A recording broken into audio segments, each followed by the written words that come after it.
René Descartes, o Renato. Filósofo, matemático, físico y fisiólogo francés, considerado como el padre de la filosofía moderna, así como uno de los nombres más destacados de la revolución científica. Formuló el célebre cogito ergo sum, elemento esencial del racionalismo occidental.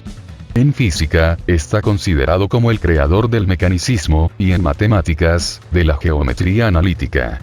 No obstante, parte de sus teorías han sido rebatidas, teoría del animal-máquina, o incluso abandonadas, teoría de los vórtices.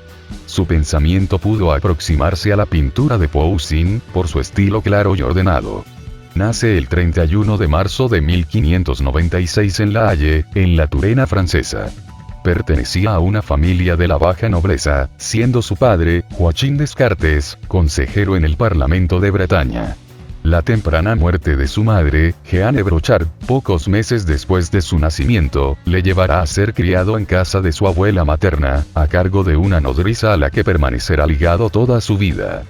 Posteriormente hará sus estudios en el Colegio de los Jesuitas de La Fleche, hasta los 16 años, estudiando luego Derecho en la Universidad de Poitiers. Según la propia confesión de Descartes, tanto en el discurso del método como en las meditaciones, las enseñanzas del colegio le decepcionaron, debido a las numerosas lagunas que presentaban los saberes recibidos, a excepción de las matemáticas, en donde veía la posibilidad de encontrar un verdadero saber.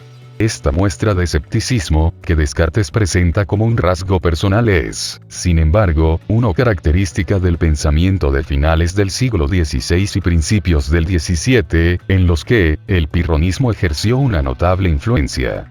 Terminados sus estudios, Descartes comienza un periodo de viajes, apartándose de las aulas, convencido de no poder encontrar en ellas el verdadero saber.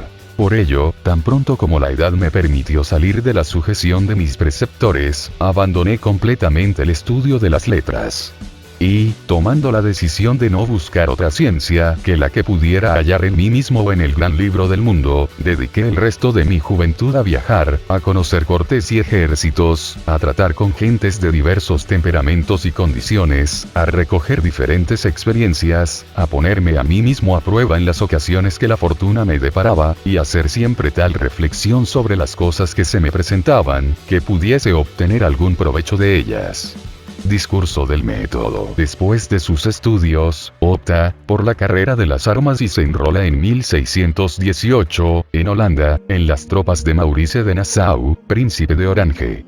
Allí conocerá a un joven científico, Isaac Beckman, para quien escribe pequeños trabajos de física, como sobre la presión del agua en un vaso y sobre la caída de una piedra en el vacío, así como un compendio de música. Durante varios años mantienen una intensa y estrecha amistad, ejerciendo Beckman una influencia decisiva sobre Descartes, sobre todo en la concepción de una física matemática, en la que había sido instruido por Beckman. Continúa posteriormente sus investigaciones en geometría, álgebra y mecánica, orientado hacia la búsqueda de un método científico y universal. Y se promete emplearla, en renovar toda la ciencia y toda la filosofía. La importancia que concede Descartes a estos sueños choca con las características que se le atribuyen ordinariamente a su sistema, racionalismo, pero según el mismo Descartes nos relata, estarían en la base de su determinación de dedicarse a la filosofía, y contendrían ya la idea de la posibilidad de fundamentar con certeza el conocimiento y, con ello, reconstruir el edificio del saber sobre cimientos firmes y seguros. Acumula experiencias y elabora múltiples trabajos, descubriendo especialmente en 1626, la ley de refracción de los rayos luminosos. También en esta época redacta las reglas para la dirección del espíritu, obra inacabada que expone lo esencial de su método. Comienza por componer un pequeño tratado de metafísica sobre el alma y Dios, del que se dice satisfecho y que debe servir a la vez de arma contra el ateísmo, y de fundamento de la física. Dicho tratado contendría ya las ideas fundamentales de lo que serían posteriormente las meditaciones metafísicas, según algunos estudiosos del cartesianismo, opinión no compartida por otros, que creen demasiado temprana la fecha como para que Descartes estuviese ya en posesión de su metafísica. Por una parte, no quiere enfrentarse con la Iglesia, a la cual está sometido por la fe. por otra, piensa que el conflicto entre la ciencia y la religión es un malentendido. En fin, espera que un día el mundo comprenderá y que podrá editar su libro. Este miedo de Descartes, ante la condena de Galileo, ha llevado a algunos estudiosos a buscar en su obra un significado oculto, llegando a interpretar la demostración de la existencia de Dios que realiza en las meditaciones, como un simple ejercicio de prudencia, que no se correspondería con el auténtico pensamiento cartesiano sobre la cuestión. Para difundir su doctrina mientras tanto publica resúmenes de su física, precedidos por un prefacio. Es el famoso discurso del método, seguido de la dióptrica, los meteoros y la geometría, que solo son ensayos de este método, 1637. El éxito le conduce a dedicarse completamente a la filosofía. En 1644 publica en latín, Los Principios de la Filosofía. La publicación de estas obras le proporciona a Descartes el reconocimiento público, pero también es la causa de numerosas disputas. En 1643, conoce a Elizabeth de Bohemia, hija del elector palatino destronado y exiliado en Holanda. La princesa lo adopta como director de conciencia, de donde surgirá una abundante correspondencia en la que Descartes profundiza sobre la moral y sobre sus opiniones políticas y, que le conducen en 1649, a la publicación de Las Pasiones del Alma, más conocida como el Tratado de las Pasiones, que será la última obra publicada en vida del autor y supervisada por él. Posteriormente realiza 3 viajes a Francia, en 1644, 47 y 48. Será en el curso del segundo, cuando conozca a Pascal. Su fama le valdrá la atención de la reina Cristina de Suecia. Es invitado por ella en febrero de 1649 para que le introduzca en su filosofía. Descartes, reticente, parte sin embargo en septiembre para Suecia. El alejamiento, el rigor del invierno, la envidia de los doctos, contraría su estancia. La reina le cita en palacio cada mañana a las 5 de la madrugada para recibir sus lecciones.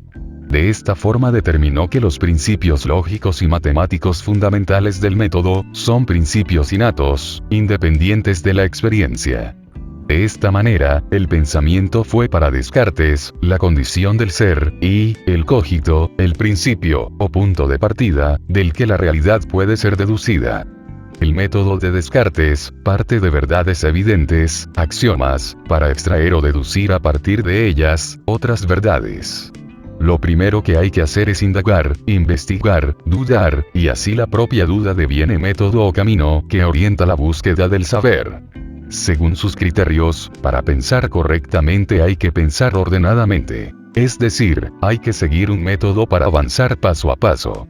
Federico Engels reconoció que independientemente del predominio del método metafísico en la filosofía moderna, en ella hubo alguno que otro brillante representante de la dialéctica, como, por ejemplo, Descartes y Spinoza.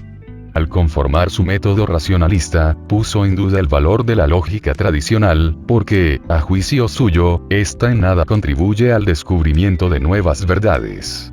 La verdadera lógica, aseguraba, no son las formas del silogismo, sino las reglas que guían la razón y permiten al investigador adquirir los nuevos conocimientos. Su método universal comprende 3 componentes teóricos básicos estrechamente vinculados entre sí. Primero, todo problema científico es en sí mismo un problema formulado en el lenguaje de la matemática. Segundo, todo problema matemático es, en esencia, un problema algebraico. Tercero, todo problema algebraico se reduce a la solución de una ecuación única. De lo anterior, puede inferirse que el método racionalista de Descartes es matemático por su naturaleza, y se reduce a las siguientes reglas. Primero, no admitir nunca como verdadero aquello que no es conocido con evidencia lo que era, ni aceptar juicios no claros que lleven a la duda. Este principio de la evidencia es subjetivo y tiene un carácter idealista porque incluso, muchas cosas que Descartes consideraba evidentes y claras, no eran más que errores. Segundo, dividir cada una de las dificultades investigadas, en tantas partes, como sea posible y necesario, para superarlas mejor. Tercero, Mantener determinado orden del razonamiento, empezado por los objetos más sencillos y de más fácil comprensión, para ir ascendiendo paulatinamente al conocimiento de lo más complejo, ampliando ese orden incluso allí donde los objetos del razonamiento no aparecen en su vínculo natural. Cuarto, elaborar siempre una relación tan completa y general, que permita tener la seguridad que no se ha cometido omisiones. Este método racionalista de Descartes, progresivo para su época, tuvo sin embargo serias limitaciones. Por ejemplo, él mismo fue reducido a un conjunto de reglas planteadas subjetivamente, porque no tenían en cuenta las leyes propias de los objetos estudiados, lo que demuestra que la concepción cartesiana del método científico no pudo superar su concepción metafísica de las ciencias naturales, al fundamentarlo filosóficamente. El método racionalista de Descartes estaba vinculado al idealismo, puesto que a través de él, el filósofo llegó a la solución de la existencia de ideas innatas independientes de la experiencia. El método absolutiza el papel de la razón, es decir, de las deducciones. Descartes no comprendió el significado nociológico de la práctica, lo que lo llevó a desligar el pensamiento del mundo exterior. Independientemente de los argumentos que revelan los puntos débiles del método racionalista de Descartes, él mismo tuvo el innegable mérito de haber constituido un paso de avance en el desarrollo de la concepción acerca de la metodología científica de la época moderna, a la vez sirvió de arma teórica en la lucha de la filosofía moderna contra la escolástica. Uno de sus grandes logros fue su progresiva fundamentación de su proyecto inicial de unidad entre todas las ciencias, para lo cual elaboró su método como propuesta universal del conocimiento científico. En 11 tomos, con un suplemento añadido en 1913. El tomo 12 contiene una vida de Descartes, escrita por Charles Adam. La última reedición de estas obras completas data de 1996. Bien, hasta aquí llegamos con esta síntesis biográfica sobre René Descartes, esperamos sea de utilidad. Nos vemos en el siguiente video y por favor no olvides dejar tu like y suscribirte. Gracias por visitar este canal.